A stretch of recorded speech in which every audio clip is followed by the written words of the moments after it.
हैदराबाद की कथा में कहा था विश्वास सब पर करो,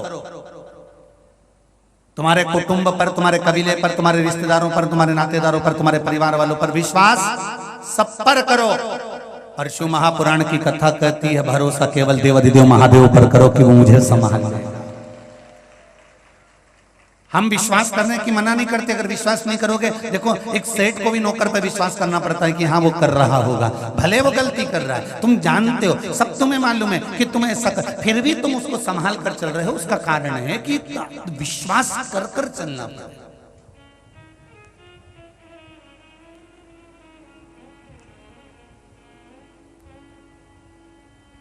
महाराज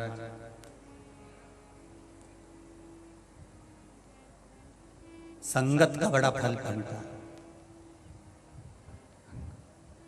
दरवाजे पर कार जितनी शोभा नहीं देती उतना परिवार में संस्कार शोभा देता है।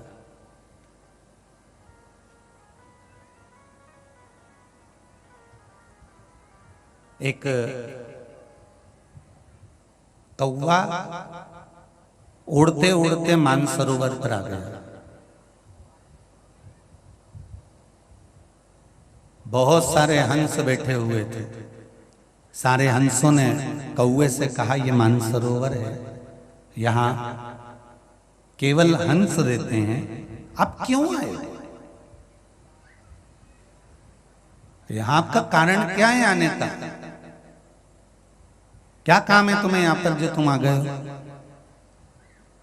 कौवा बोला भाई देख, तू भी पक्षी है और मैं भी पक्षी हूं, बस अंतर इतना है कि तू गोरा है और मैं, अरे जम के तो बोलो, काला। अंतर केवल इतना है, तो एक ही समाज के ना, है तो एक ही जात के, हैं तो पक्षी। हाँ, तो उसमें दिक्कत क्या हो गई? अगर मैं यहाँ मानसरोवर में आ गया तो फिर तकलीफ क्या है, क्या कष्ट है? हंस ने कहा भाई देख, ये मानसरोवर है और यहाँ पर केवल सत्संग करने वाले हंस ही रहते हैं। कौवे तू यहाँ से चले जा। कौवा नहीं गया। कौवा जिद कर कर अड़कर वहीं बैठा है।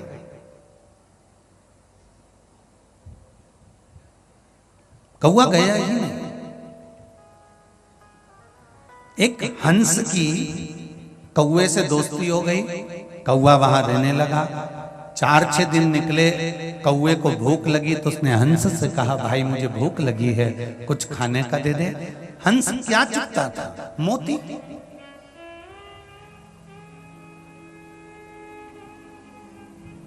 हंस मोती चुगता था, इसलिए कौवे के लिए मोती निकाल कर लाकर कौवे को दिया, ले कौवे इसको खा ले। कौवे ने कहा मैं इसको खाऊंगा तो मेरी चोंच टूट जाएगी, मैं मोती नहीं खा सकता, मैं मोती को नहीं निगल सकता, ये मोती मेरे काम का नहीं है। हंस ने कहा भैया देख, हमारे पास तो यही है, क्योंकि हम हंस हैं इसलिए मोती ही चुगते हैं, हमारे पास तो यही है।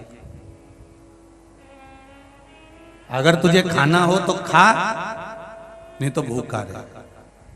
कौवे ने जैसे ही मोती को उठाया और चोंच में लेकर उसको खाना चाहा तो मोती के कारण कौवे की चोंच टूट गई।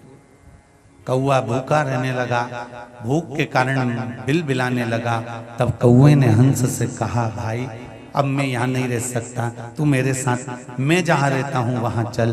कौवा हंस को लेकर पहुंच गया शमशान में, बड़ के पेड़ के ऊपर जाकर बैठ गया। एक राजकुमार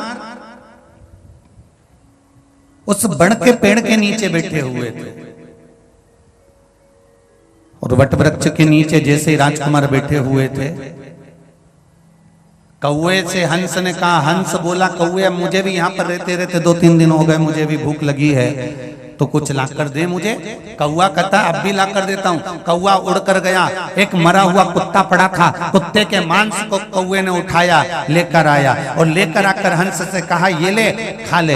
हंस बोला मैं मर जाऊंगा और ये गंदी चीज नहीं खाऊंगा, ये मांस का मैं भक्षण नहीं कर सकता, मैं इस मांस को नहीं खा सकता।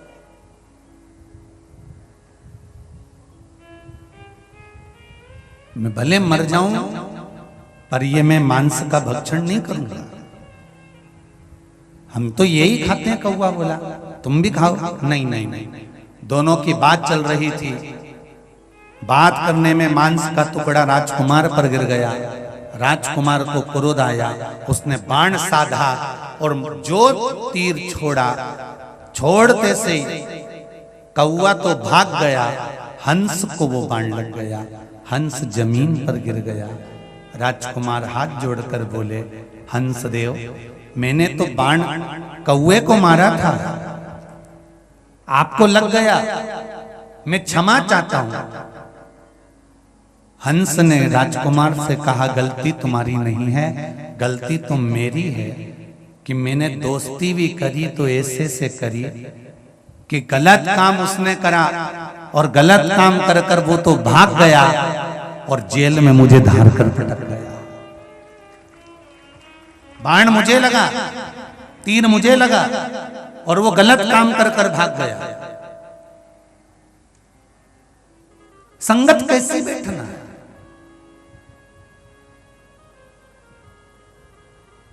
आज के नवयुवक बच्चे बच्चियां ये नहीं जानते कि हमारी संगत कहां है।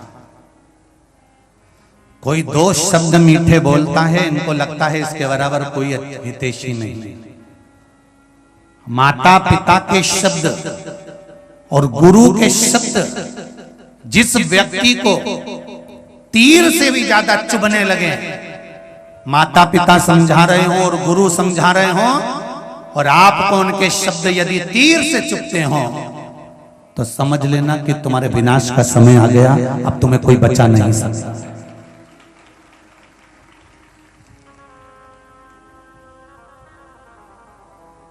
जिस बेटे बेटियों को चाहे राज सत्ताधारी हो, चाहे संसार